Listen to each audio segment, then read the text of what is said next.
there's another election closer to home, and that's beginning to make most people in the community think about how they should vote. There's a community-led initiative out there to get Muslims engaged with the elections. Reporter Yasmin Khatun went along to find out more.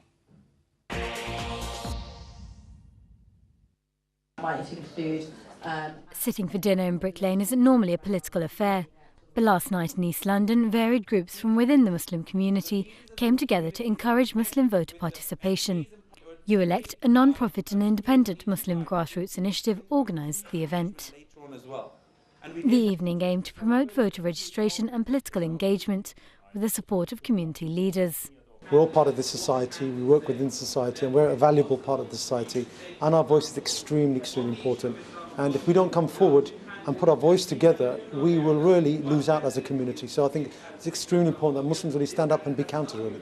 If at any time, really, the 2015 is going to be the time where every vote counts, because we know that there's very tight competition between all the political parties, and Muslims in certain areas, or in fact throughout the UK, will actually make a difference in the way that they vote. I think the main reason for people to vote is to take an active participation in what's going on in the country. I think everyone sees Islamophobia, specifically how things are getting worse for Muslims currently, with legislation, with all sorts of things going on, both for Muslims in this country and outside. And it really is realistically the only way we can participate and make things better for Muslims. What would you say to people who feel like their vote won't make a difference? Firstly, I'd say I have empathy with that, I can understand that, and there are times when you do feel as though, you know, as one individual, you can't make a difference. But I just remember the civil rights movement in America with Rosa Parks. She was one person who decided she was not going to sit in a certain segregated part of the bus, and she made a huge difference, and there was a snowball effect. So I think as individuals, and also the Prophet ﷺ was the most optimistic individual, even under the severest, harshest boycotts. He had a bigger vision than that, and he had an outlook and a strategy for Muslims, and alhamdulillah, he achieved it in his lifetime in a very short space of time, so why can't we? Also at the same time, we have to remember, with 2.5 million Muslims in the UK and more than 700,000 here in London, the theme of the evening was to remind Muslims the importance of participating in the forthcoming elections.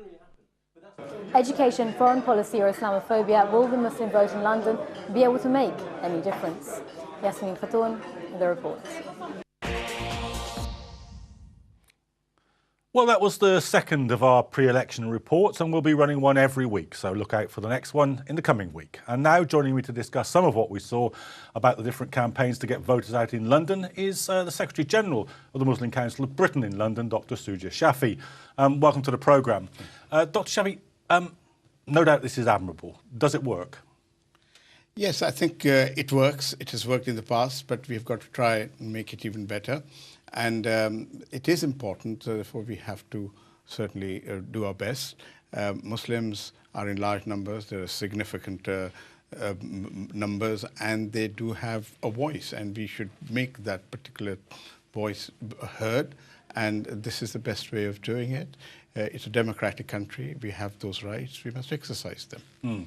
And do you think there's going to be much of a change in the turnout among Muslims? I mean, it's already quite high, isn't it? Do you think it's going to rise further? And do you think there'll be any change in who they vote for?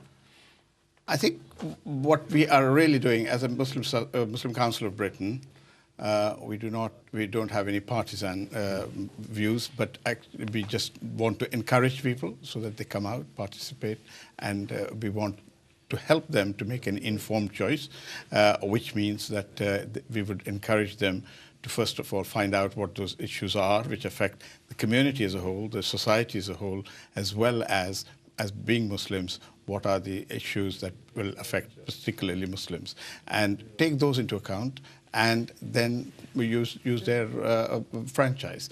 And then that's what we're doing up and down the country. First thing is to try and encourage them to register for votes. Registration is important. Without registration, you cannot vote. And we have this window, which started on the 5th of February and up till 20th of April. There is this chance where people can vote, can register for vote. And once they've registered, then they will be eligible to vote. So our concentration now is to make sure that they first go and register. I mean, some of the recent general elections have seen some of the lowest turnouts, and There's many people out there, you hear it all the time, who say, oh, all the parties are the same, what's the point in voting? Is that mood there in the Muslim community as well? I think people, they may be, but I think they also are realizing that they have a voice, which they have a strength. There are about 26 parliamentary constituencies where Muslims account for more than 20% of the population locality, and that is a very significant sort of power, if you like. And there are another 33 parliamentary constituencies where Muslims constitute a fairly significant number. And if our communities actually find out what the issues are or have their own issues, then they can grill the candidates. They know the candidates, grill them, and make sure that their voice is heard, their aspirations are met, and then make a choice. But they can question them. They can work in different ways, hustings, speak to all the candidates, can be invited, asked to come and to talk to the communities, and that way they will have a better chance of finding out whether the candidates are able to, which are the best candidates. So on the averages, are Muslims more or less likely to vote than other voters? Currently, experience in the past has shown that the BME groups and Muslims generally do not participate so much. And this campaign, which we call Muslim Vote, is really to make them, first of all, aware of their responsibilities, aware of their strengths, and also help them to see what's the best way they can exercise that vote. So we'll help them in choice and how to make a choice, what is the steps that they can take to work with the candidates, find out from the candidates what their aspirations are, what they are likely to do. Now, one of the people that we interviewed in that clip made reference to Islamophobia, and I think it's clear that this community is under scrutiny. Does that make people, do you think, more likely to use what democratic tools they have to defend themselves, so to say, when they feel under pressure? I think this is a chance for them, opportunity for them to, first of all, if they have these views, which is obviously very clear, then they must hold them to account. People who are going to vote to serve them, they should really be held to account. And the best way of doing that is to express their views and to be heard. And this is their best chance of being heard. So we saw that event there in the clip. Are there other things planned? I mean, what exactly is the campaign doing to get people to register to vote? To get people to register to vote, we are working very closely with the Electoral Commission.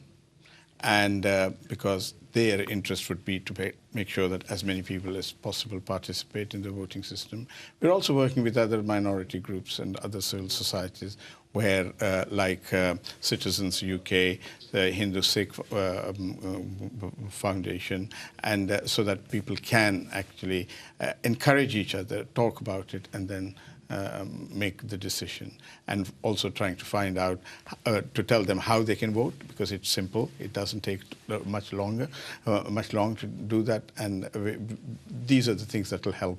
And the more we let them know and have that by pamphlet, by social media, all these will be the methods by which they can be encouraged. Okay, Dr. Shafi, thanks very much for joining us. But I'm afraid that's all we've got time for on this episode of The Report. I want to thank all my guests on today's programme and to thank you at home for taking the time to watch. You can keep up with us on Twitter by following @IslamChannel and using the hashtag #TheReport. But for now, we'll leave you with scenes from East India, where a powerful storm has flattened thatched houses and uprooted trees and electric poles in several villages. Until Monday, good night.